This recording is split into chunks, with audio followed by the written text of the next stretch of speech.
Levels. Yeah, man. Levels is good. The levels is good. Yeah, I think so. Levels is good. And we already talked about what we're not going to talk about. Did you say there's no specific things you want me to ask? You can go any order because I usually just riff. Like I riff with people. Just go. So welcome back to Live from Bravery Studios. We're here at Casey Gonzalez. Casey, how life wraps back around, bro? Yeah. I remember the first time we were talking. It feels like a while ago. 2019, probably. 2019, at bro. at the other location, not over here.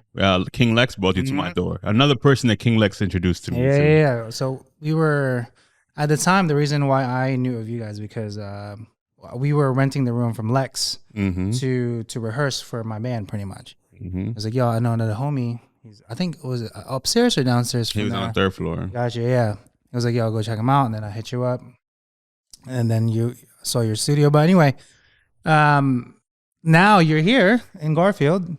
Pretty dope spot. I'm just like down the block. You know? That's what I was gonna say too, bro. You're here in Garfield too, bro. I hit you up, and sometimes I feel like, damn, I hope I'm not making him come out of his way. And then you were like, yo, I'm up the street. I'm down the street. It took me 5 minutes. That's what's up, bro.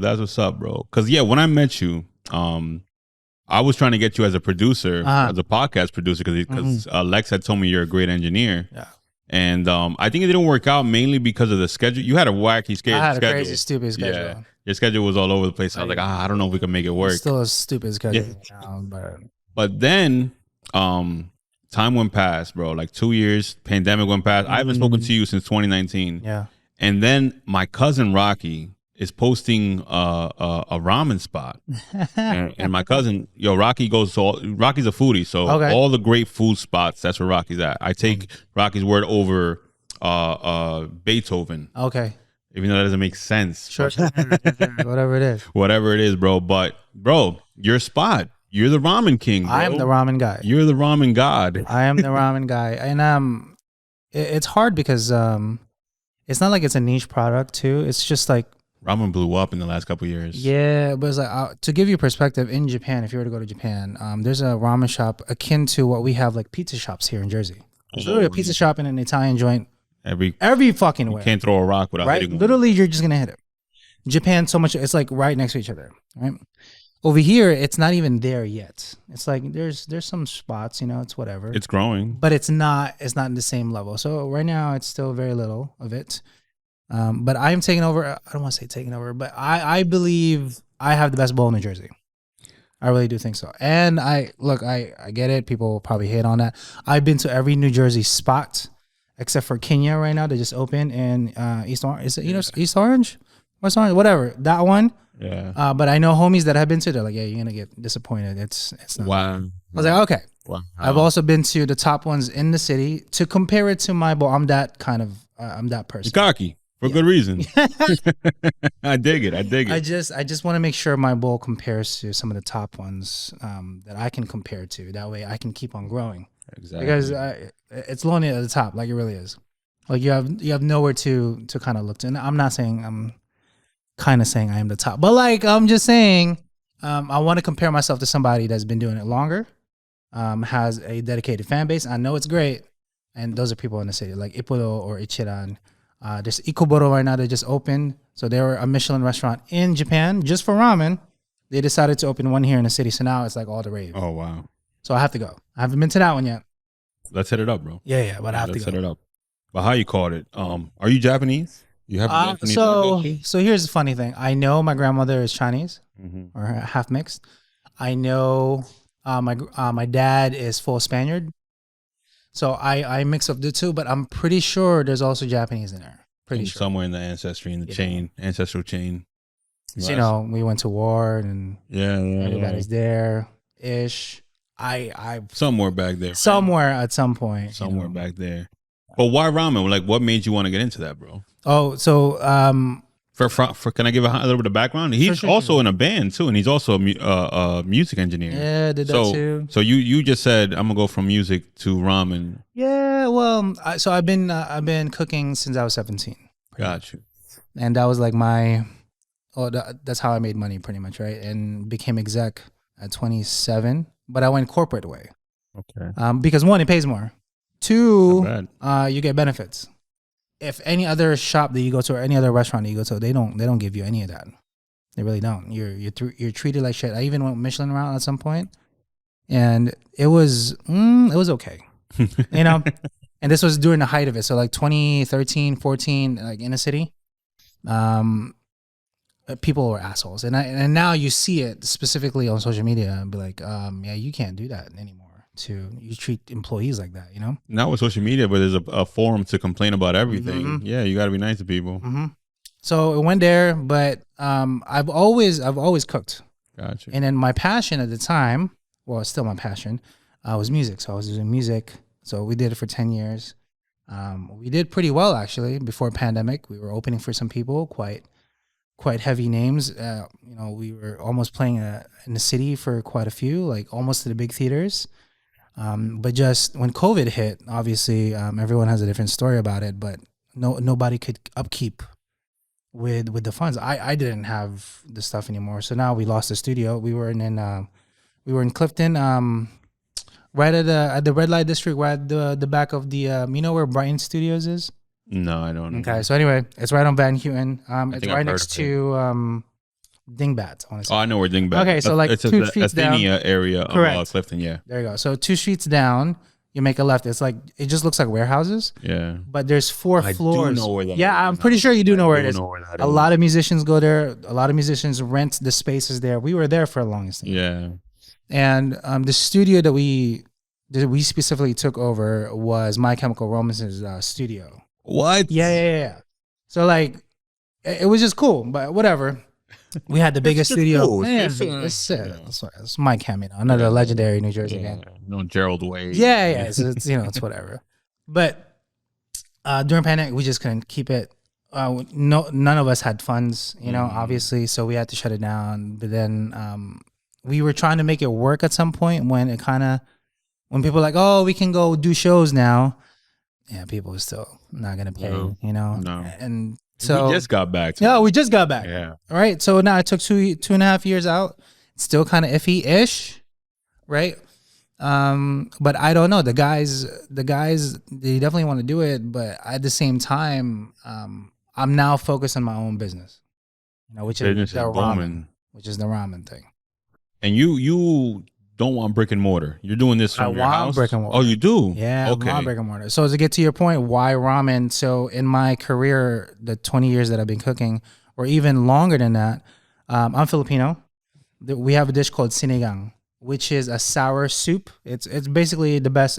If you look it up right now, it's voted the best soup in the world. It's made with tamarind and pork.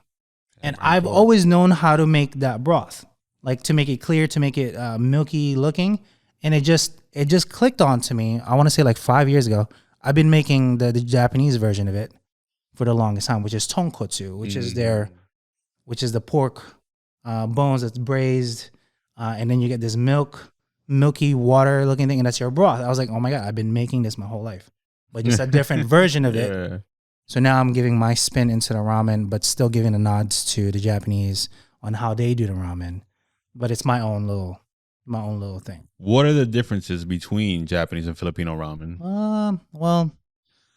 So the Japanese cooking, actually, there's not that much different. It just comes to flavor, pretty much. I like a lot of bitter and sour notes in my ramen, and you will taste it if you do get a little bit of it. But the Japanese focuses more on the highly savory, a lot of fish, and a lot more.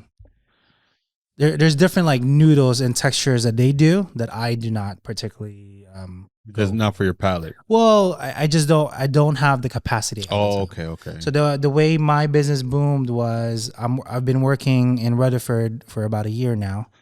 Obviously we won't say any names or the business, but they're closed Monday and Tuesday. The owner allowed me to do my business as its own separate thing. I opened my own LLC, literally my own everything. Got you. On its day off. It's also my day off, Monday and Tuesday. It's off, right? So I'm doing my ramen there on the Monday specifically, just so I can obviously like to work out the kinks of how to run your own business. Gotcha. Which is cool as shit. It really is. I would imagine. Yeah. And you have this scarcity factor where it makes people say, I gotta go get it now because he's not available all the time. Correct. It's literally just once a week. Yeah. I didn't program it that way. It just so happened that you're a rare Yu-Gi-Oh card. Yeah. I was just doing it as just the one day. Yeah. But also on my website, if you go right now, it says only making so many bowls per day. I seen. Because otherwise it's a waste. What am I gonna do with all this stuff? Yeah. It can't hold on to the next week. So I'm just gonna make enough. If I sell out, that is it. Sorry. And at first I was talking to my chef buddies. They're like, yeah, you really want to do that? I was like, yeah, what am I going to do with stock? You give me ideas. I mean, we've been at this for 2 decades also. How would you save this? They're like, yeah, you're right. I was like, I know. Yeah. So I'm just going to limit it. If I make it, cool. If not, I eat it pretty much. Like I bring it home and then my wife and I have it for dinner and for the rest of the week. So it was a good, I highly suggest doing it that way as a pop-up for now. If you are going to go that route, Yeah, man. And no, it's cool. It's like I've never really seen that before with ramen. That's why I was like, the way you're doing this is so different than everything I've ever seen before. Yeah. It's like you have your own, like I said, like a rare Yu-Gi-Oh card. Yeah, it's a scarcity factor. It's like I got to order now or I'm not going to be able to get it till next week. Correct. That's nuts, bro. A lot of people, I guess, dig it enough that been telling it and just became word of mouth, which is like the best way to go about it. Yo, and this is a week after me discovering what you've been doing that I was like, I gotta get an interview with you. A week. Only took me a week to get you in here to talk about it, which is crazy.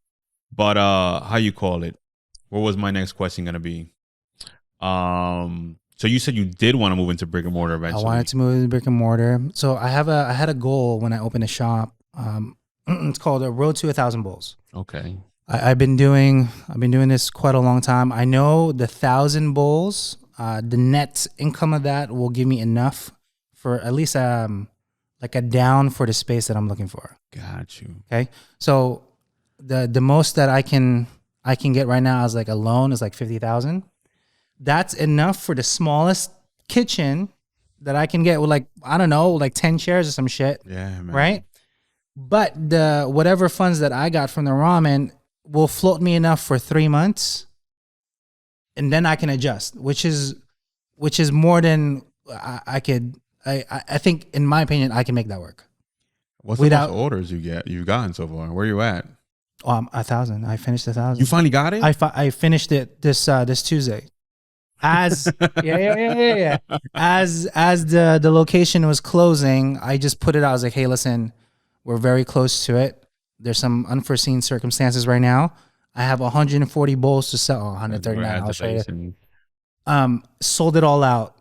I could have sold it out Monday, but I ran out of broth, so I made some more Tuesday, and then Tuesday sold it out by 1 p.m. So just pretty much done. And then the 1,000th bowl, I gave it to my wife. Actually, that's awesome, man. Yeah, that's awesome, man. Yeah, it was pretty cool, man. And how's the wife taking it? She's like, this is awesome. She's just like, wow, that was it didn't feel like long at all. It felt like her and I were talking about it. We're like, it felt like a month ago that it was. I just started the business. Yeah, and then now it's just at 1,000.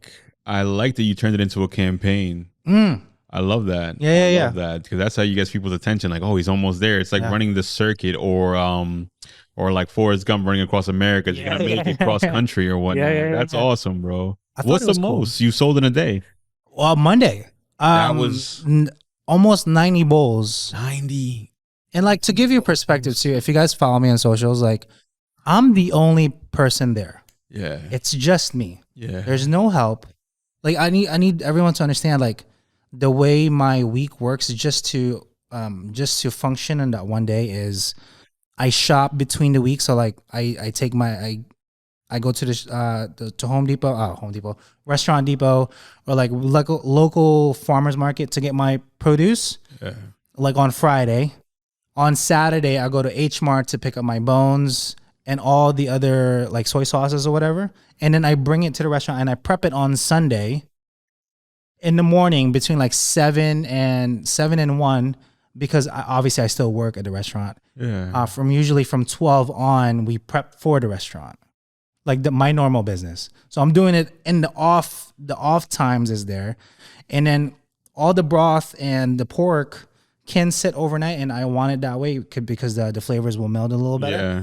Just so I can operate on the one day, Monday. That's awesome, bro. Yeah. And then Monday comes in, I have this little iPad there, and when you put in an order, I see the order come up. That's how I'm doing all of this.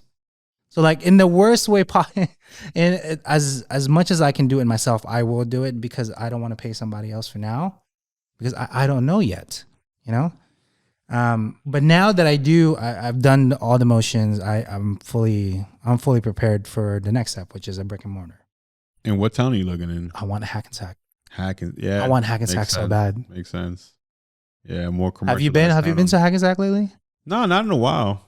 Bro, I don't have much reason to go. If you take a drive down there, for everyone aware too, if you drive in Hackensack right now, it looks like Hoboken. The downtown section. Downtown section. Yeah, I have seen that. I want to be just there. Yeah. Somewhere in that location, a small shop, just me. Okay, maybe 2 people. Yeah, I was gonna say you're gonna get busy. I'm gonna get busy. Maybe 1 or 2. And the way the ramen shop is gonna work, it's called izakaya style. So like this is the little bar. Yeah. Maybe like 10 seats, and you can see the kitchen. I'm like right behind you. I'm cooking the stuff to you. I'm handing you the bowl. That's awesome. Literally in Japanese fashion, that's what they call it, izakaya style. Little bar, little seats there.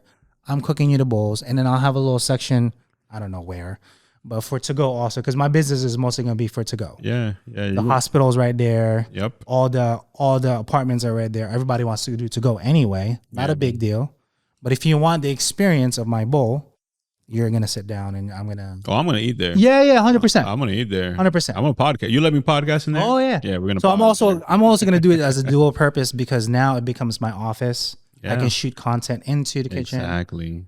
It's a lot of things. So once I get that, that's like the other bigger milestone, and then we make more bowls, pretty much. Gotcha. And you mentioned content creation, bro, which is that like a goal too, to make this a viral sensation as well? Yeah. I'm so fully into it because the way, so on TikTok specifically, right? Yeah. It's pandemic, whatever.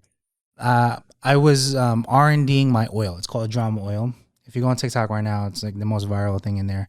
And it's a burnt garlic oil that I put in my ramen. I just rode that wave pretty much. So now I have all these people kind of garnishing with me. I wouldn't have made it without social media pretty much. Yeah. Because they knew about it. They heard about it from me. You know, the amount of people that come in, I was like, oh yeah, I saw you on TikTok. I didn't realize you were right here. And then on Instagram, I had to reactivate my Instagram. I haven't activated my Instagram since well, that's how we were communicating. So that's my main one. Oh, okay, your personal one. My personal one. But I haven't put anything in there literally since. Yeah. I've seen most of it from TikTok. Yeah. See, for TikTok. Yeah. But then I had to activate because of the business. Yeah. And then also Facebook. Who else? Yeah. But a lot of people are still using it, so I'm just kind of capitalizing on that. It's an older crowd on Instagram now, which is crazy. Older crowd. Yeah, because TikTok is the 25 and younger, Instagram is 25 and up, and then Facebook is like 35 and up. Yeah, correct. That's how it breaks down now. But again, I wouldn't have made it without all these people supporting me. So like, I'm very thankful to how the social media thing works. And right now it's still on the early stages. So imagine when I'm actually have the whole shop. That's what I'm saying. People know it. Just getting started. It's going to be bananas pretty much.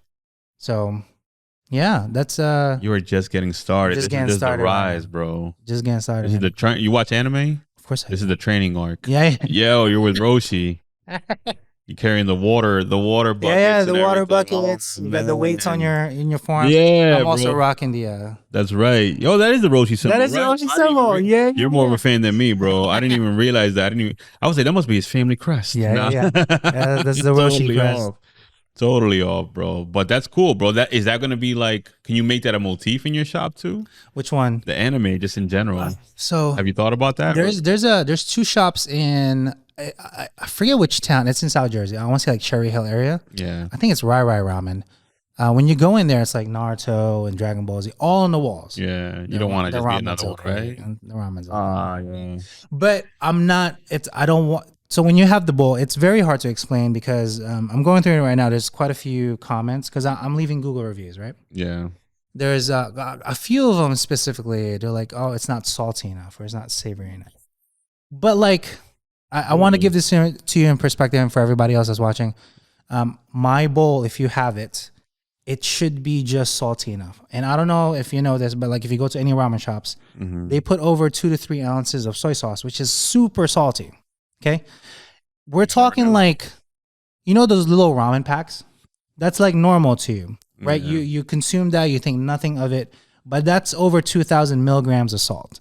Literally 70% of your salt intake is in that little ramen pack. But people don't think about it like that.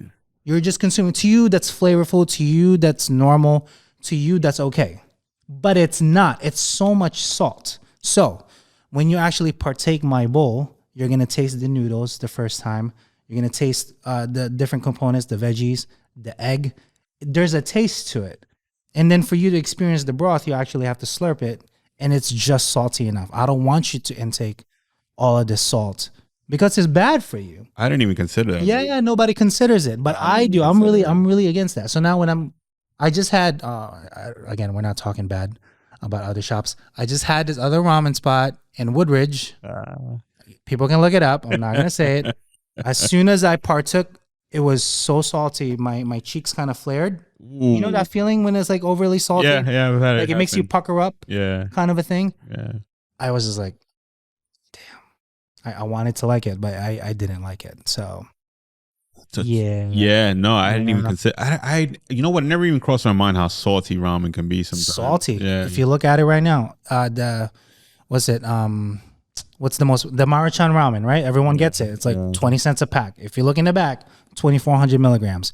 The Bulldog ones or the any of the other Korean ramens that are popular. If you look in the back, it's like 2,500 milligrams of salt. Literally almost 80% of your salt intake is in that ramen pack. And it's good, don't get me wrong, but I don't want to eat all that salt. I really don't. Yeah, no, dude. I never even thought about it. And we go to Ani Ramen a lot, me and the guys. Ani Ramen's amazing. Yeah. But more of a fast food joint, but like I can also tell you, so I had a brief little stint with Ani. I can tell this on camera. They wanted a CO specifically because they were expanding really fast. And they were. During pandemic times, they had an Edison location. They opened another one down south. There's a couple in 2 Essentials. They were needing of managers. And at the time, I was, obviously in corporate. I was looking for another gig. I worked there for about a week, and it wasn't for me. Let's just say that. Yeah. Because they wanted somebody to like, almost like a kitchen manager where you're checking in the stores kind of a thing. That's not my style. I wanted to cook. Yeah. I wanted to be the chef. Gotcha. I wanted to be, how about my special? Blah, blah, blah, something like that.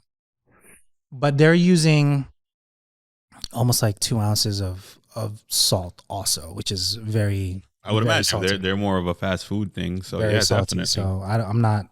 Again, we're not here to talk about crap about any of the other stores, but just be really mindful. If you think about it that way, then you're like, oh yeah, you're right.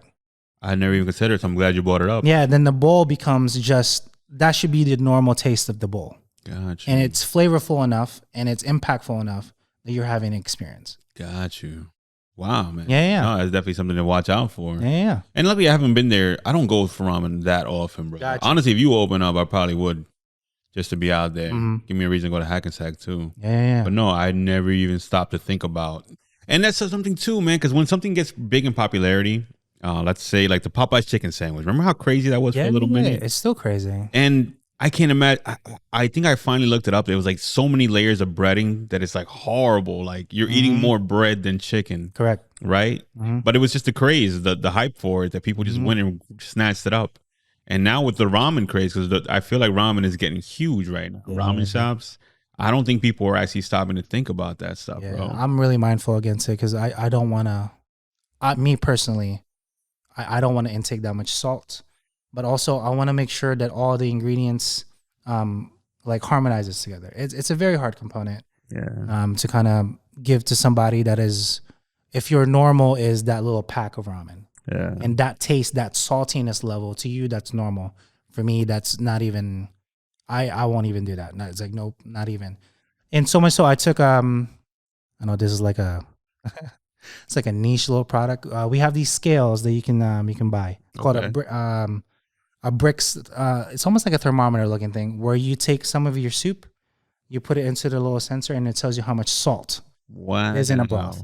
But they have versions of this specifically for sugar, because like if you're making like, let's say, wine or like beer or something, you want this the sugar content, so you know how much of the stuff to put in. There's There's The different thermometer versions. for sugar. It's a refractometer. I took one for salt content. So when I was making the broth, this is my R&D level from like a while ago. I was like, too much salt, not enough salt. Which soy sauces play differently with each other? How much salt is in each soy sauce? Or do I need to add more salt? Or do I need to take less of it? Or do I add more sugar? Dude, there was so much intense, like, kind of that process on my end to formulate my bowl right now. I just want people to understand this, how I'm like really into this. I want you to have a full experience. I want you to not consume as much salt. I just want you to enjoy it and actually like feel good about yourself not having all this salt. It becomes a salt podcast. Yeah, this is our viral moment right here, because I wouldn't have thought the conversation would steer into this direction about health, but it's a big thing. It's a big deal actually, because people are going for ramen like heavy right now. Huge thing. Yeah, man. So when are you predicting? When are you predicting that the brick and mortar is going to open? So can I? So this will be the first time I was gonna share it tomorrow. Ooh. But I'm gonna share it with everybody. This isn't gonna come out this week. Okay. So tomorrow will be the first day. We're good. Yeah. So I've already found a new spot to do my pop-up in for now, while I'm still looking for the brick and mortar space. Got you. And I will be in Nutley, New Jersey. Got you. Shout out to Nutley. Damn, bro, I wish I had a grill here in the I would. I'll just drop you a bowl. I live right here. Yeah, bro. No, I'm gonna actually order from you, so that's cool, because you're close. I can even just go pick it up. Correct. Or anything. So next Thursday and Friday, my first time in that new shop in Nutley. I want to say like 15 minutes away from here, not even. Yeah, Nutley's close. My employee lives in Nutley. And I'll be doing a pop-up there 12 to 8 this time. Longer day. I'm going to be making more ramen, obviously, but I'm super excited about it. I dig it, bro. Yeah. It's cool, man. What's the dream? Well, the dream is to be, if you look up ramen, it's my name instead of David Chang. instead of here, in the US at least, you plug in ramen, my face should pop up. Got you. That's my freaking goal. Okay, so we spoke all about ramen now. That's what you're the king of. You're dominating right now, bro. Thank you. What happens when the cape comes off? What are you doing with your life? Are you a gamer? I know you're into music heavy. We spoke about anime a little bit. Like, what are you watching on TV? Who are you outside of a lot of chef anime. life? A lot of anime, a lot of manga. I read a lot of that. But out of all that, my whole thing is, I think you've met some people like this too. I love learning. I really do. No matter what it is. During my band days, we needed a videographer so bad because we didn't know how to do it. I took it upon myself to learn video. So I learned video, I learned how to edit, I learned how to color grade. Just that alone is like a span of eight years. It was amazing. I learned a whole lot. Plus then up my skills for my own brand. Yeah. So it was like multi-purpose. So stuff like that, no matter what that is, I'm always trying to learn something. So now, I mean, the only thing I don't make fresh in my ramen spot is the noodles, because I just don't have the time for it. I really don't. And you need certain machines. Yeah, you need certain machines that able to fold the noodles because it's a low hydration. To give you a perspective, a regular bread, you can hand make it and also like put it into like a KitchenAid. If it's anything over 35%, meaning flour to water ratio, and your machine won't break.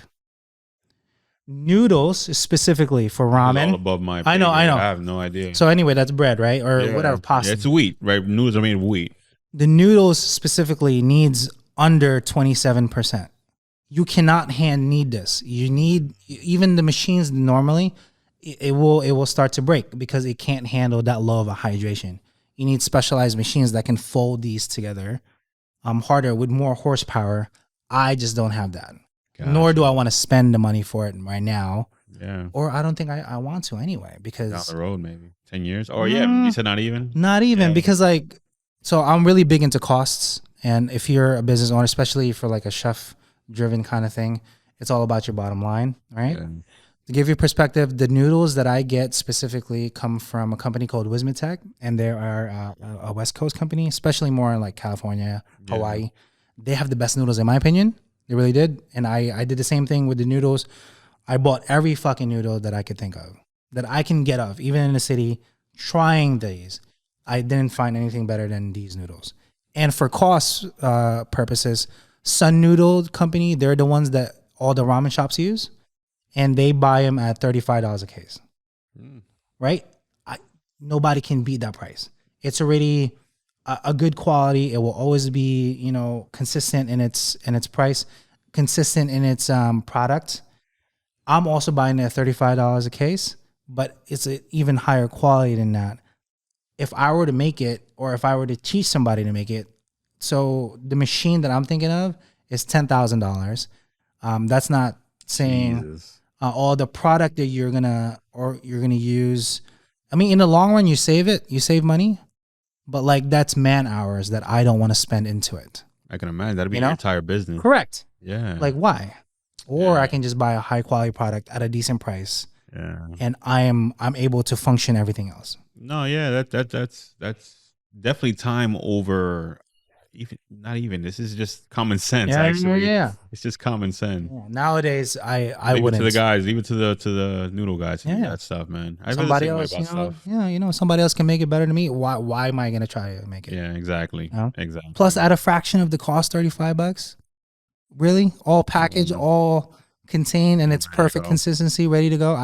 You cannot beat that price on anything. Sense, it makes sense, dude. It makes sense. So. We were talking about what are you doing outside of ramen, and you had mentioned you're huge into anime, huge into learning, huge into anime, videography, huge into videography. I mean, still do music, obviously, but usually at the house, I kid you not, I just want to go to sleep. Yeah, you can't beat sleep, bro. I just want to go to sleep. Obviously, I'm working on it. I want to spend more time with my wife. Yeah. So because before we both worked in the industry, right? So we had almost similar kind of schedules. It was easier. Now she works at a hospital. She's a Monday to Friday gal.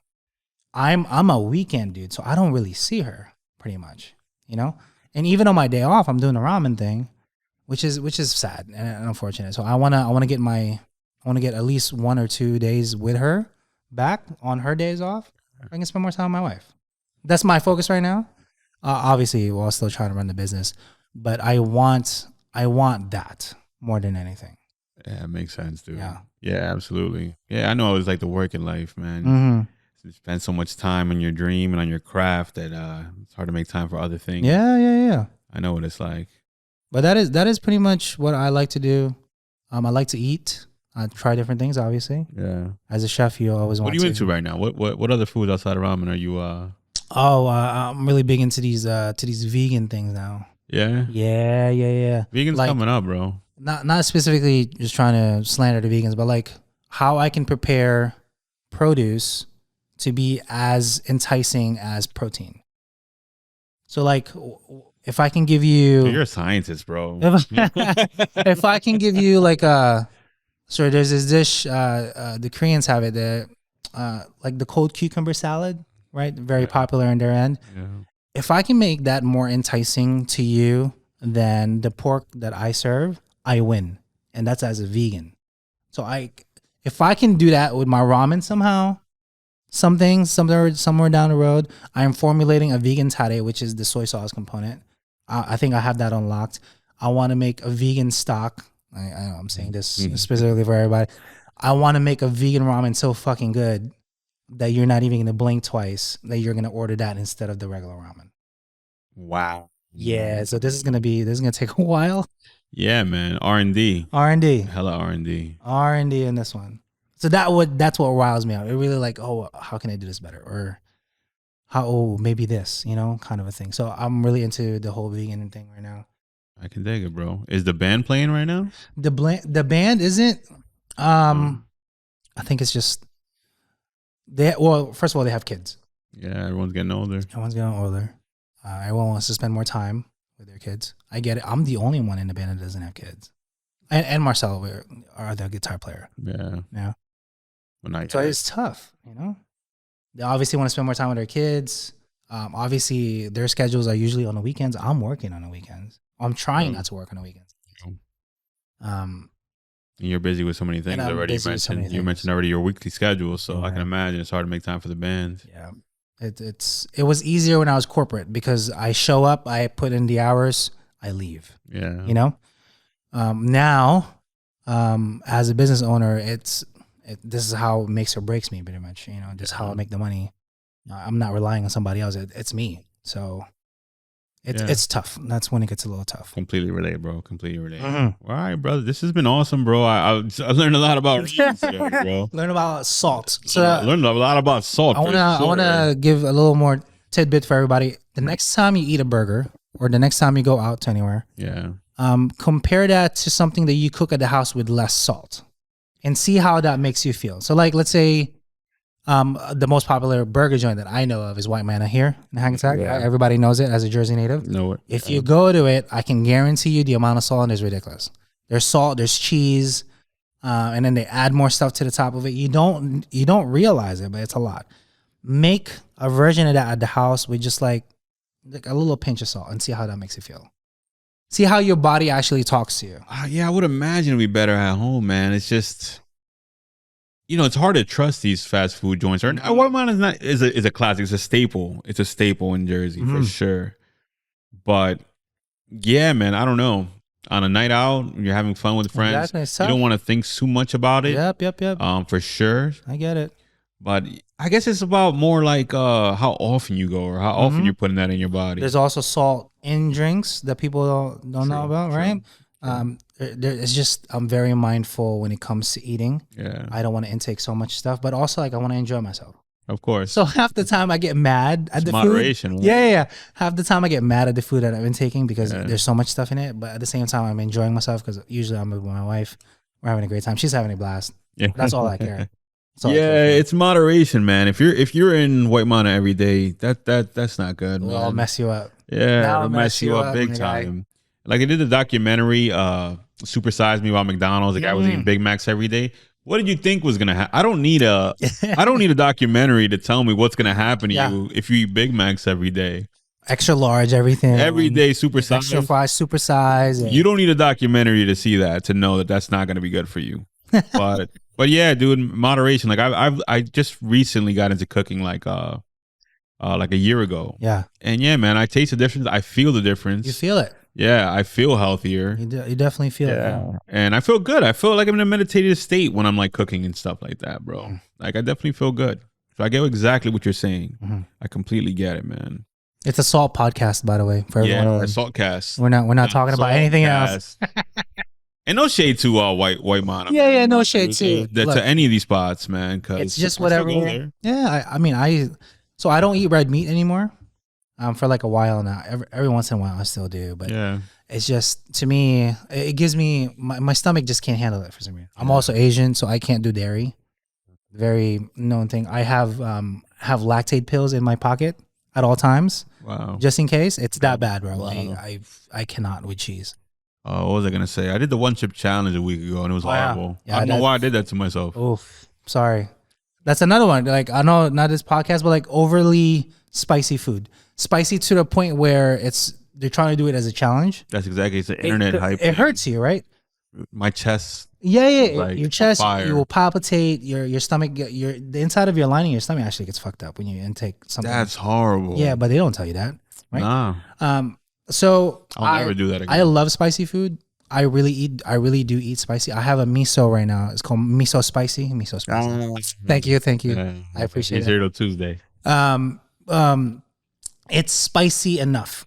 I want you to feel the heat, but it's programmed where it like, the more you eat it, the more spicy it becomes, but then it dissipates. You're not trying to kill nobody. No, I'm not trying to kill anybody either. I want you to enjoy the food. So if anything, oh man, you're gonna hear right now first, obviously, but I'm gonna take over the ramen spot really soon. That's what I like to hear, brother. That's what I like to hear. I'm just really confident about that. I'm not confident about anything else. That's what's up. My pride is on the line on that ramen. I stand by you, bro. I stand by you. I've only discovered that you've been doing this about 2 weeks ago. Yeah. But scrolling down your page and then seeing who else is sharing you, because people in my network are sharing you. I was like, this is crazy. How did I lose touch with this guy and not notice that he was going to do something awesome? Yeah. Because we haven't spoken in 3 years. So it's like, wow. If I had known. Not that working at the podcast studio would have stopped you or made you go further in life, but damn, that's crazy, bro. Yeah. I love what you're doing. I love what you're doing, man. As you are here too, man. The last time I was at your joint, it was just like one room. It was one room. Right? One room. It was one room. And now it's like you have several rooms, big ass place. Bro, you're in the same trajectory. So thank you, man. I appreciate it. Yeah. And we're in the same town, bro. So we gotta hang out, man. Yeah. You down? Hang out. Where do you go on the weekends? Well, you're working. I'm working. So you ain't gonna have time working, to hang out with me. not yet though. So my schedule right now, I'll tell you my schedule. So this is a new schedule. I get my deliveries Wednesday. Yeah. I make the stock Wednesday. So I'm in there 4 or 5 hours and then I go home. Perfect. On Monday and Tuesday, I'm off. Wednesday, almost an off day-ish. Thursday, I do the ramen, 12 to 8, or whenever I sell out. Friday, 12 to 8, whenever I sell out. And then Saturday and Sunday, like early, like 6 to 2 maybe. So I still have the weekend off. You in there, yeah. You know? Gives me into that busy schedule. So now I'm going to be like, fuck, where can I go now? Now that I'm going to have all this time, you know? Yeah. So I don't know if you have any recommendations. Hit me up, bro. Hit me up. I'm actually going to see to Brooklyn on Saturday. Not tomorrow, but the Saturday after to see a band called Tomorrow Never Promised. Shout out to them. They're playing in Brooklyn. I haven't been to Brooklyn in a minute, man. I haven't been to Brooklyn since before the pandemic. I haven't been to Brooklyn. Yeah, I was there for my homie's what you call that, wedding. I want to say 2017. Oh yeah, so you got about almost 7 or 8 for a while ago. Yeah. But yeah, man, I'm trying to make it to more shows. I'm trying to network more. That's why even doing this podcast is great. Having people like you come on is awesome. A diverse cast of people, and just get to talk about cool stuff, bro. Like, that's all it's really about. Talking about cool stuff, man, and meeting cool people, bro. Because you're cool. Thank you. Yeah, you're Mondo cool, dude. Like, I just do ramen, you know. Nah. You're multifaceted. You're playing in a band. You're hanging out with Roshi, and you're making ramen. So no, that's Mondo cool, dude. But yeah, man, this is live from Bravery Studios. You got anyone else you want to plug up? Any shout outs? I mean, you want to say? Best ramen Jersey. You can focus into my face. Yes. This is a award to everybody else that's trying to open shop. You better come to mine first. And then compare your bowl to me. I'm just saying. Yes. I got the best bowl. You better leave your bowl at the altar. At the altar of Casey over there. Nah, bro. I love the cogginess, bro. Look, just on ramen, okay? Anything else, I'm not that guy. But I can promise you, my bowl is beast. That's how you know he's from Jersey. It's a Jersey ramen spot, bro. Because other chefs aren't like cocky like that, bro. Like, well, they are on their other things on TV. But like, I'm just making this one item. I want it to be so specific that it's so good. Oh, in my opinion, so good. That you're gonna compare everything else to it because you're like, yeah, Casey's is better. If I can get that out of your mouth, bro, I win. So that's my goal right there. Amen, bro. I'm with it, and I see it. I see it in the future, bro. Your face on the Mount Rushmore suit. Oh, yes. I see. It's your face 4 times. That's all it is. Well, we're out of here, guys. Thanks for watching. Make sure you subscribe. Give the video a thumbs up if you like what you heard. And hit the notification bell. You'll be notified when we do jazz in here, man. So peace out and keep on keeping on. Peace. Thanks, brother.